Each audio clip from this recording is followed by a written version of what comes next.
Pendant plus de 20 ans, la Chine a construit plus vite que n'importe quel pays dans l'histoire moderne. Des villes entières sont sorties de terre. Des millions de logements ont été vendus avant même d'exister. Et au cœur de ce système, un nom revenait partout. China Evergrande Group. Officiellement, c'était un champion national, un moteur de croissance, un pilier de la prospérité chinoise. Mais derrière les tours flambant neuves, derrière les chiffres impressionnants et les discours rassurants, une réalité beaucoup plus fragile se mettait en place. Un modèle fondé sur l'endettement permanent, sur l'anticipation de ventes futures pour payer les dettes passées, sur l'idée implicite que la croissance immobilière ne pouvait jamais s'arrêter. Evergrande n'a pas chuté par accident. Sa débâcle était inscrite dans sa mécanique même, et quand elle commence à se fissurer, ce n'est pas seulement une entreprise qui vacille, c'est tout un modèle économique qui se retrouve exposé. Pendant longtemps, China Evergrande Group a incarné la réussite économique chinoise. Un promoteur omniprésent capable de construire des quartiers entiers à une vitesse spectaculaire, porté par une urbanisation massive et une demande en apparence inépuisable. Son modèle repose sur un principe simple mais risqué: vendre des logements avant leur construction, encaisser immédiatement, puis utiliser ces fonds pour lancer de nouveaux projets.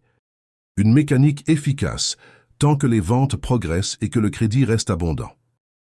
Aux yeux du public, Evergrande semble solide, diversifié, presque intouchable. Aux yeux des autorités locales, il alimente la croissance, l'emploi et les recettes foncières. Et pour les ménages, il représente l'accès à la propriété, pilier de la stabilité sociale chinoise. Mais derrière cette façade rassurante, les fondations sont déjà fragiles. La croissance d'Evergrande n'est pas organique. Elle est financée par une dette toujours plus massive.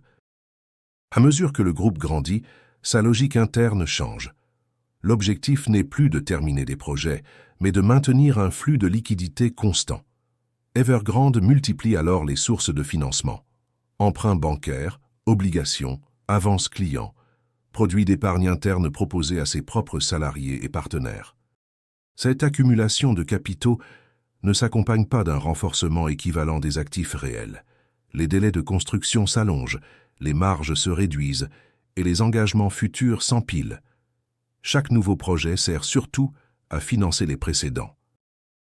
Parallèlement, le groupe se disperse hors de son cœur de métier. Sport professionnel, tourisme, santé, véhicules électriques, ces activités ne stabilisent pas la structure. Elles accroissent au contraire la complexité et la dépendance au financement externe. Progressivement, Evergrande cesse d'être un promoteur immobilier classique. Il devient une entité financière hypertrophiée, vulnérable au moindre choc de liquidité. À partir de la fin des années 2010, les fragilités deviennent impossibles à masquer.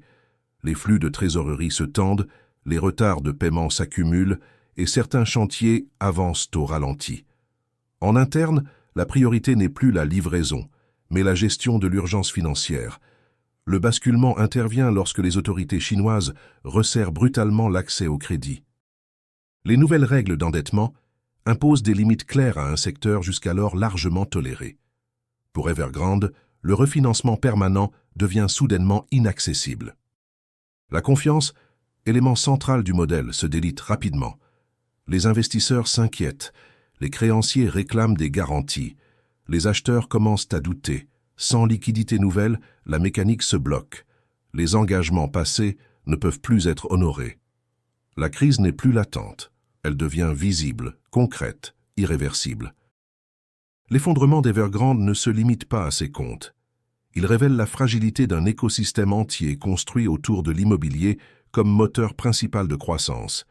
Des collectivités locales dépendantes des ventes de terrain, des banques exposées indirectement, des ménages dont l'épargne est concentrée dans des logements inachevés. La crise ne provoque pas une explosion brutale, mais une perte durable de confiance. Les ventes ralentissent, les nouveaux projets sont gelés, d'autres promoteurs déjà fragiles vacillent à leur tour. Face à cette situation, les autorités cherchent à contenir le choc sans sauver explicitement le groupe. L'objectif n'est plus la croissance rapide, mais la stabilisation sociale et financière. Evergrande devient alors un cas d'école, non pas celui d'un accident isolé, mais celui d'un modèle arrivé à ses limites. Evergrande n'est pas seulement l'histoire d'un promoteur surendetté, c'est le symptôme d'un système qui a longtemps confondu expansion et solidité financière. Un modèle où la dette servait de moteur et où la confiance remplaçait les fondamentaux. La débâcle ne s'est pas produite par surprise.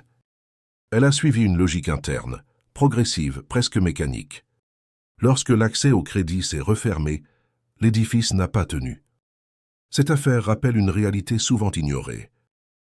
Aucune croissance ne peut rester durablement déconnectée des flux réels. Aucun secteur ne peut s'appuyer indéfiniment sur l'anticipation de demain pour payer hier. Evergrande restera comme un avertissement. Non seulement pour la Chine, mais pour tous les systèmes bâtis sur la dette comme évidence permanente.